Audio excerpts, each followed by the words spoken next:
बस्नु हुन्छ है बस तिमी बस त खाँदैन होला पोक्छ नानी पोक्छ चाबी लगाएँ आयो मनको दिदी ल न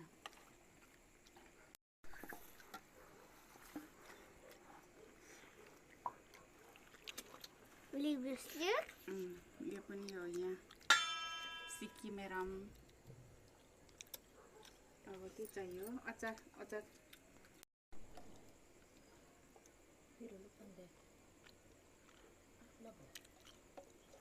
सानो